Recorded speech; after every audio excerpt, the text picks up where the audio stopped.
ఈ యొక్క round table సమావేశానికి వచ్చేసినటువంటి పూజ్య గురువులు, స్వామీజీలు, పీఠాధిపతులు, మఠాధిపతులు, మాతాజీలందరినీ కూడా శిరస్సు వంచి వారికి సాదర స్వాగతం పలుకుతూ ఉన్నాము. ముందుగా ఒక 2 నిమిషాలు దీని గురించి ఎందుకు అసలు మనం ఈరోజు ఈ రౌండ్ టేబుల్ సమావేశం ఏర్పాటు చేసుకోవడానికి గల కారణం ఏంటి, దీనికి సంబంధించి ఒక 2 విషయాలు చెప్పిన తర్వాత మన వచ్చిన అతిథులందరూ కూడా మేము ఈ యొక్క అభిప్రాయాన్ని ధర్మ పరిరక్షణ కోసం మనం ఏం చేయాలి, అసలు మరి ప్రతి ఒక్కరము ధర్మ పరిరక్షణ అంటున్నాము, నిజంగా ధర్మ పరిరక్షణ చేయడానికి మరి ఎంతమంది ముందుకు వస్తున్నారు, దీనికి సంబంధించిన విషయాలన్నీ కూడా ఒక్కొక్కరు వారి యొక్క అభిప్రాయాలని వెలిబుచ్చడానికి ఈ యొక్క వేదికని మనం అద్భుతంగా ఉపయోగించుకోవచ్చు. అయితే ముందుగా మనము ఇక్కడ ఆల్రెడీ మీకు అందరికీ తెలిసే ఉంటుంది, ముఖ్యంగా సనాతన ధర్మ పరిరక్షణ అనే పదాన్ని మనం వాడుతున్నప్పుడు మరి నిజంగా ధర్మ పరిరక్షణ ఎక్కడ జరుగుతుంది, ఎంతమంది ఈ ధర్మ పరిరక్షణ కోసం వస్తూ ఉన్నారు, మనం ఆ పేరుతో ముందుకు వచ్చినప్పుడు అది ఎంతవరకు సక్సెస్ఫుల్గా మనం ముందుకు వెళ్తున్నాము. మరి సుమారుగా ఒక 80% మన ఒక హిందూ ధర్మాన్ని లేదా సనాతన ధర్మం కోసం 80% మంది ఇంటి నుండి బయటికి రాకుండానే ఉన్నారు. కేవలం ఒక 10%, 20% మాత్రమే బాహ్య ప్రపంచానికి వచ్చి సమాజంలోకి వచ్చి సమాజాన్ని హిందూ ధర్మాన్ని ఉద్ధరించాలని ఒక కంకణం కట్టుకొని వస్తూ ఉన్నారు. అందులో కూడా ఒక 5%, 10% మాత్రమే పూర్తిగా అన్నీ వదిలేసి కేవలము ధర్మం ఒకటే నాకు ముఖ్యము, ధర్మం తర్వాతనే మిగతాది అంతా అని వచ్చేవాళ్ళు కొద్దిమంది మాత్రమే ఉన్నారు. మరి అలా వచ్చేవారికి ఎంతమందికి సహకారం అందుతుంది, మరి మిగతా 80% ఎందుకు రాలేకపోతున్నారు, మరి ఎక్కడ లోపం ఎక్కడ ఉంది, దానికి ఏమైనా పరిష్కార మార్గం ఏమైనా దొరుకుతుందా, ఇప్పుడు వచ్చిన మన అతిథులందరూ దానికి ఏమైనా పరిష్కారం చూపించగలిగే అవకాశం ఏమైనా ఉందా, ఎలాంటి సొల్యూషన్ ఇస్తే బాగుంటుంది. ఎందుకంటే చాలామంది చెప్తున్నారు హిందువుల ఐక్యత ఉండట్లేదు, లేదా హిందువుల్లో చాలా రకాల సమస్యలు ఉన్నాయి, అందరూ అదే మాట అంటున్నారు. మరి ఎక్కడ ఉంది లోపం, ఎక్కడ ఉంది, దాన్ని ఏమన్నా మనం సరి చేసుకునే అవకాశం ఉందా, అసలు అనేవాళ్ళు ఆ ధర్మం కోసం వచ్చే వాళ్ళు ఏమైనా రెక్టిఫై చేసుకుని ముందుకెళ్ళగలుగుతున్నారా, ఈ రకమైన విషయాల గురించిన చర్చ అనేది ఈరోజు మనం చేయబోతున్నాము. ఆల్రెడీ మీరు చూసే ఉంటారు బ్యానర్లో కూడా మనం ఒక 7 ముఖ్యమైన పాయింట్స్ని మనం ముందు పెట్టుకొని వెళ్తున్నాము. ఎక్కడికి పోయినా కానీ మరి 7 కోసం మనం ఏమైనా ముందుకెళ్ళగలుగుతున్నామా, ఎందుకంటే ఒక విషయాన్ని చూసుకున్నట్లయితే మనము ఒక ముందుగానే పెట్టామంటే గడప లోపలే కులము, గడప దాటితే హిందువులం అంటున్నాం. మరి ఇవాళ చూస్తే ఎక్కడ చూసినా కానీ మొత్తం కూడా అంటే హిందువులంతా కూడా కులాల వారిగా, వర్గాల వారిగా, పార్టీల వారిగా రకరకాలుగా అందరు ఎక్కడెక్కడ విడిపోయారు. మరి మనము మాత్రమే అలా విడిపోయాము. మరి అదే ఏదైనా ముస్లిం కమ్యూనిటీ చూసుకోండి, ఒక్కరికి ఏదైనా చిన్న సమస్య వస్తే అందరూ ఏకమవుతారు, అవన్నీ మిగతాన్ని పక్కన పెట్టి మనం ఎందుకు మరి పోలేకపోతున్నాము, ఏకం కాలేకపోతున్నాము. ఒకరు ముందుకు వస్తే 4 అడుగులు వెనక్కి లాగే వాళ్ళే ఉన్నారు తప్ప మరి ఎంకరేజ్ చేయడానికి కానీ సపోర్ట్ చేయడానికి కూడా ఎవరికి రావట్లేదు. అది కాకుండా మళ్ళీ ముస్లిం ఎవరైనా కార్యక్రమం చేస్తే హిందువులే లక్షలు డొనేట్ చేస్తూ ఉంటారు, ఆర్థిక సహాయం కూడా మన వాళ్ళ దగ్గర నుంచే వెళ్తూ ఉన్నాయి. మరి మనమే వాళ్ళకి మనల్ని చంపడానికి వాళ్ళకి మనమే కత్తి అందిస్తున్నట్టుగా కనిపిస్తూ ఉంది. మరి మనకి ఎందుకు అలాంటి దుస్థితి, అంటే మన పరిస్థితి ఇలా ఉంటే మరి రేపటి నాడు మన నెక్స్ట్ జనరేషన్ మన పిల్లల పరిస్థితి ఏంటి, మరి వాళ్ళని ఎందుకు ఎలా కాపాడుకోవాలి, ఎందుకంటే వాళ్ళు రేపు మనల్ని ఏమైనా క్షమించగలిగే అవకాశం ఉందా, ఇలాంటి విషయాలు మరి ఎందుకు మనం ఆలోచన చేసినా దాన్ని ఒక కన్స్ట్రక్టివ్ వేలో ఎందుకు పెట్టలేకపోతున్నాం. ఇలాంటి మీటింగ్లు పెట్టుకుంటూ పోతే ఏమైనా ప్రయోజనం ఉందా? ఫస్ట్ చాలామంది స్వామీలతో మాట్లాడితే ఇదే చెప్తున్నారు, మీటింగ్లు అయితే పెట్టుకుంటూ వెళ్తున్నాం కానీ దాని అవుట్పుట్ ఏంటి. కాకపోతే ఒకటే చెప్పడానికి కారణం ఏంటంటే ఇలాంటి ఒక మీటింగ్లు పెట్టడంతో హిందువులంతా ఐక్యంగా ఉన్నారని ఒక సంకేతాన్ని ఇవ్వడానికి మాత్రమే ఉపయోగపడుతుంది తప్ప ఎక్కడ చూసినా దానికి అవుట్పుట్ అనేది పెద్దగా కనిపించట్లేదు. చూస్తున్నాం కదా, అంటే ఇన్ని కార్యక్రమాలు పెడుతున్నా కానీ ఎక్కడెక్కడి నుంచో వచ్చారు ఎంత అంటే 400-500 కిలోమీటర్ల నుండి 2-3 రోజులు ప్రయాణం చేసి సొంత ఖర్చులు పెట్టుకొని రాగలిగారు. మరి ఇక్కడ దగ్గరలో అందుబాటులో ఉన్న మన హిందువులు ఎందుకు రాలేకపోతున్నారు, కారణం ఎక్కడ ఉంది అంటే దీని గురించిన విషయం మనం లోతుగా ఆలోచించాల్సిన అవసరం అయితే డెఫినెట్గా ఉంది. ఎందుకంటే మనకి చాలా చాలా పెద్ద విషయం. ఎందుకంటే మనం ఆల్రెడీ ఇలా పెట్టుకున్న పాయింట్ కూడా ఇక్కడ మన పక్కింట్లో, మన పక్క బజార్లో అంటే ఎవరికైనా చిన్న ప్రాబ్లం వస్తే నాకెందుకు లేని, నా దాకా రాలేదు కదా సమస్య అనుకొని మనం కామ్గా ఉంటున్నాము. అదే రేపటినాడు మనకు వచ్చినప్పుడు మనల్ని ఆదుకోవడానికి ఎవరు వస్తారు?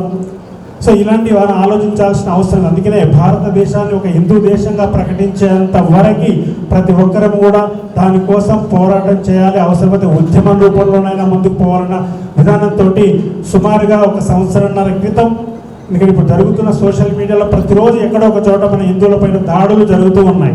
కనీసం దానికి ఎంతమంది ఖండిస్తున్నారు, ఎంతమంది ముందుకు వస్తున్నారు? ఏదో వేళ్ల మీద లెక్క పెట్టి కొద్దిమంది మాత్రమే వచ్చి దానికి ప్రతిఘటిస్తున్నారు, దాని గురించి ముందుకు వచ్చి సమాజంలోకి వచ్చి దాన్ని వ్యతిరేకిస్తున్నారు. కానీ మరి మిగతా వాళ్ళు ఎందుకు రాలేకపోతున్నారు? అంటే మన దాకా సమస్య రావట్లేదనా? అందుకనే ఒక రకంగా చెప్పాలంటే హిందువులకు సమస్యలు రావాలి, ఎక్కువగా ముస్లిం చేత బాగా దెబ్బలు తిని ఇదైతే తప్ప మనకు ఒక రియలైజేషన్ రాదేమో బహుశా. అయినప్పటికీ కూడా వాళ్ళ చేత తినడానికైనా చావడానికైనా సిద్ధపడుతున్నారు, కానీ హిందువులకు మాత్రం మద్దతు పోవట్లేదు. కనీసం అట్లీస్ట్ ఏదో ఒక రూపంలో సహకారం అందించాలన్న ఇది కూడా లేకుండా పోయింది. మరి ఎందుకు?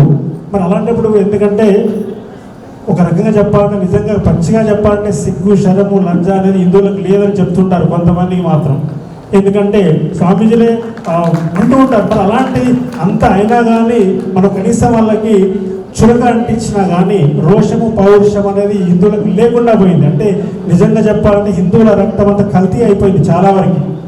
ఎందుకు అయిపోయింది మరి అలాంటి సిచ్యువేషన్లో బ్రతుకుతున్నామా మనం? అంటే ఇదంతా చూస్తున్నాము. ఎందుకంటే ఇది ఆవేశంతో చెప్పేది కాదు, కొన్ని ఆవేదనతో సొసైటీలో ప్రతి ఒక్కరిని అబ్జర్వ్ చేస్తూ ఉన్నాం.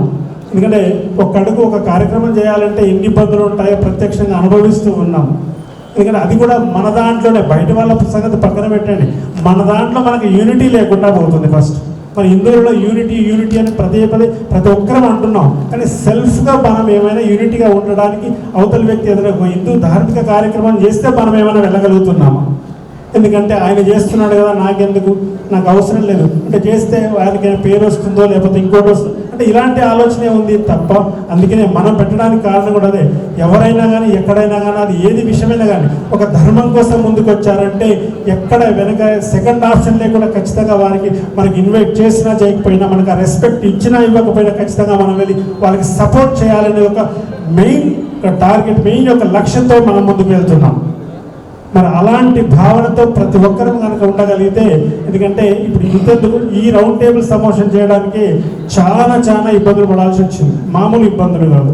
ఎందుకంటే అది బయట వాళ్ళ నుండి అయితే మనం ఎదుర్కోవచ్చు, ఇంకేమైనా చేయొచ్చు, కానీ మన దాంట్లో ఉంటే మనకే ఎట్లా ఎందుకు చేస్తావు, అట్లెందుకు చేస్తావు, లేకపోతే వెనక్కి లాగడానికే ప్రయత్నం చేసిన సందర్భాలు ఆల్మోస్ట్ ఒక వారం 10 రోజుల నుండి మామూలు టార్చర్ కాదు. నేను అనుకున్నాను ఇక దానికి సొల్యూషన్ కూడా మీరే చెప్పాలి ఇక.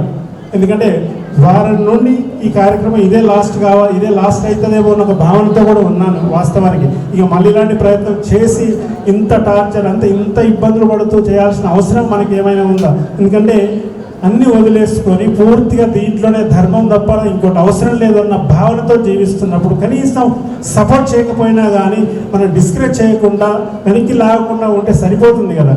మరి ఎందుకు వస్తుంది అంటే మనకి హిందువులు కాదా? అందుకనే నాకు కూడా అయితే అనిపిస్తుంది, హిందువులు అంతా కల్తీ అయిపోయారు సగానికి పైనే. ఒరిజినల్ హిందూ రక్తం ప్రవహిస్తున్న వాళ్ళు ఎంతమంది ఉన్నారు ఇక్కడ? ఇది కొంచెం ఆలోచించాలి. దానికి ఇప్పుడు మీరందరూ నేను హిందువుని ఖచ్చితంగా సగర్వంగా చెప్పుకోగలిగే వాళ్ళు వచ్చారు ఇక్కడికి. ఎందుకంటే వీరికి ప్రతిజ్ఞ ఇప్పుడు డెఫినెట్గా ఇక నుంచి ఇది ఒకటి. సప్తఋషులు మనం ఇప్పటిదాకా పూజ చేసుకున్నాం, సప్తఋషుల సాక్షిగా ఇప్పుడు అందరితో ప్రతిజ్ఞ చేయించబోతున్నాను. దానికి అందరు కట్టుబడి ఉంటారా? ఎంతమంది కట్టుబడి ఉంటారు?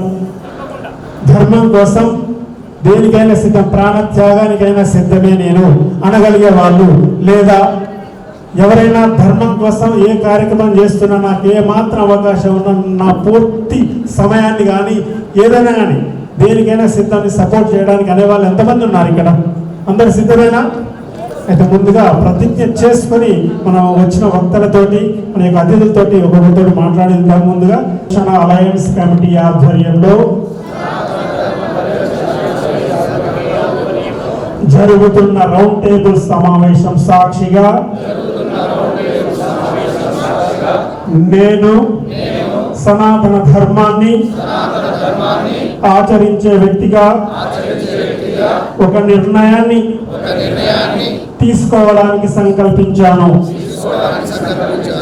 ధర్మాన్ని ఆచరించే క్రమంలో ధర్మం కోసం పనిచేస్తున్న వ్యక్తిని గాని సంస్థని గాని బహిరంగంగా విమర్శించబోనని, మన ధర్మాన్ని కించపరుస్తూ విమర్శించే వ్యక్తులను అడ్డుకుంటారని, అది సాధ్యం కాకపోతే వారికి వీలైనంత దూరంగా ఉంటారని,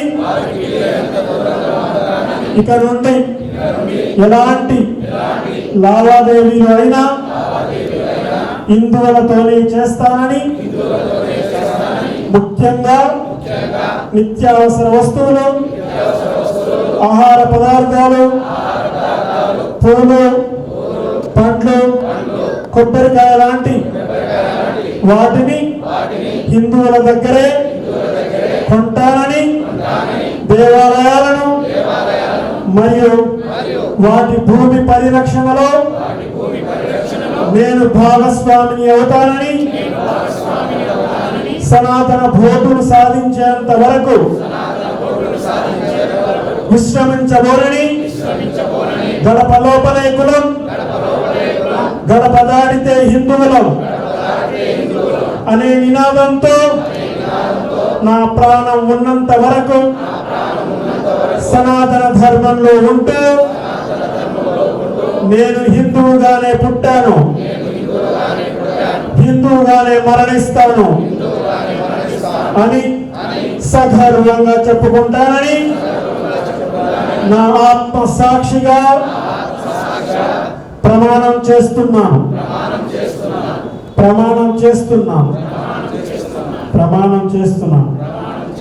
జై హింద్.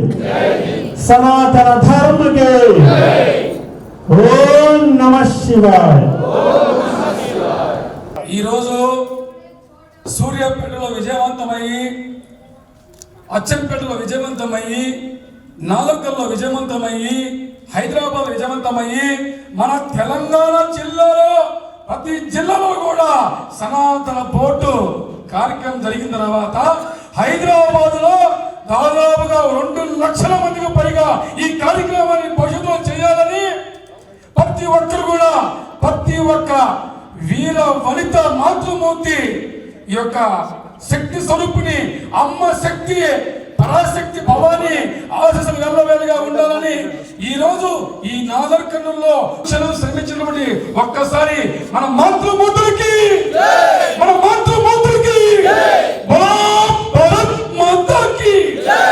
ఇదే హైదరాబాద్ లో ఎన్టీఆర్ స్టేడియంలో భవిష్యత్తులో సనాతన ధర్మ పరిరక్షణ రౌండ్ టేబుల్ సమావేశం కాదు, ఒక బహిరంగ సభ.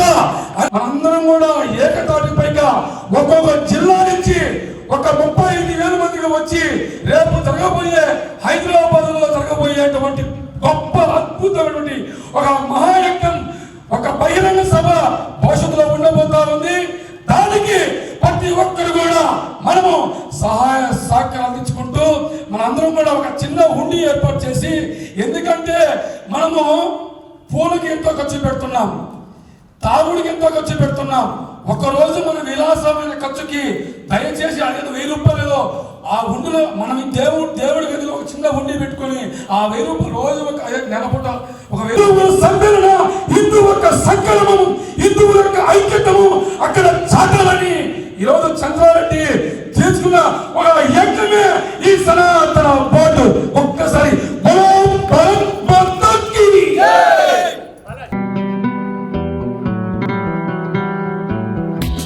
సప్తరిషి టీవీని లైక్ చేయండి, షేర్ చేయండి, సబ్స్క్రైబ్ చేయండి.